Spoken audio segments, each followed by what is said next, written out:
Hello, இந்த YouTube கம்பெனிக்காரங்களா? S சொல்லுங்க. ஐயா, அந்த டெய்லியும் தான் வீடியோ போட்டுட்டு இருக்கா. அது எப்பதான் இந்த வருமானம் கொடுப்பீங்க?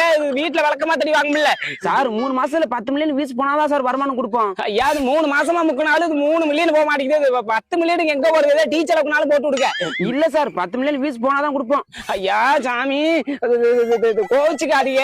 இது இஎம்ஐ வேற கட்டணும். கை மாத்தா ஒரு 20,000 ரூபாய் மாத்தி விட்டீங்கன்னா கொண்டாடி பிள்ளையோட நல்லா இருப்பீங்க சாமி. அப்படியெல்லாம் கொடுக்க மாட்டான் சார். நீங்க வேணா Facebook ஓனர் வேணா கேட்டு பாருங்க. யாவர்ட்ட ஆல்ரெடி கேட்டுட்டேன். மகளுக்கு ஏதோ திரட்டி வச்சிருந்தாரா, அது கையில இருந்த காசு போனா செலவாயிருக்குன்னு நீங்க மனசு வச்சா பண்ணலாம் சாமி. பண்ணுங்க. சரி சரி, ரொம்ப கஞ்சாதீங்க. உங்களை பார்த்தாலும் பாவமா தான் இருக்குது. இந்த நம்பருக்கு போன் பே பண்ணி விட்டு பாருப்பா. ஐயா, நான் நல்லா இருப்பீங்க சாமி. ஆனா 3 மாசம் திருப்பி கொடுத்துடணும். ஐயா, 3 மாசத்துல தந்துடுறேன் சாமி. 3 மாசங்கிறது கொஞ்சம் லேட் ஆகி ஒரு 3 வருஷம் நான் பெருசா எடுத்துக்காதீங்க. எது என்னது ஐயா, ஒண்ணு கேள்வி